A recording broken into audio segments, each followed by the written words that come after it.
Tak hanya penyuplai namun juga penyedia dana atau anggaran pembeli senjata api untuk KKB kini menjadi perhatian usai sejumlah warga Papua ditangkap.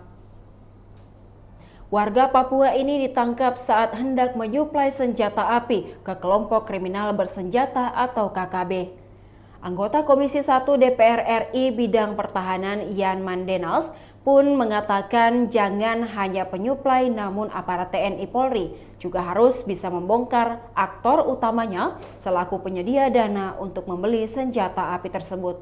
Mandenas pun menegaskan harus melakukan rapat dengan petinggi TNI Polri untuk bagaimana lebih memperketat pengamanan di darat, laut, dan udara karena bakal menjadi moda transaksi barang-barang ilegal tersebut, kata Mandenas di Jayapura belum lama ini. Mandenas pun melihat fenomena transaksi jual beli senjata api di Papua mulai tampak terlihat.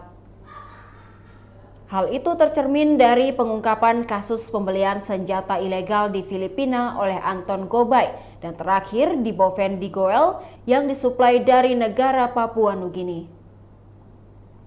Artinya di sini kita lihat mereka mulai berani mencari suplai senjata api dan amunisi. Kata Mandenas, ini perlu disikapi. Kemampuan intelijen yang dimiliki negara harus peka dengan masalah ini. Mandenas menilai senjata api yang dijadikan oleh kelompok KKB untuk melakukan teror jumlahnya tak seberapa dibandingkan aparat TNI dan Polri yang ada di Papua. Namun seberapapun yang dimiliki KKB tentunya berdampak pada respon masyarakat yang takut terhadap eksistensi mereka. Jadi perlu kita mendeteksi dari mana anggaran mereka untuk membeli senjata api.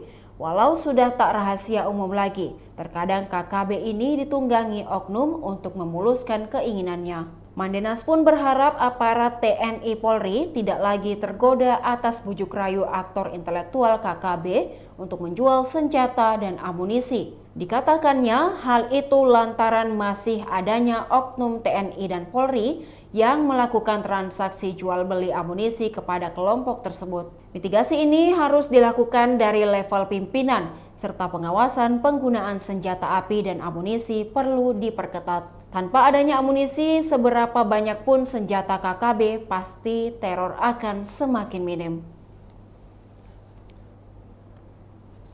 Demikian Tribun Hot News kali ini, saksikan berita lainnya hanya di kanal YouTube dan Facebook Tribun Timur.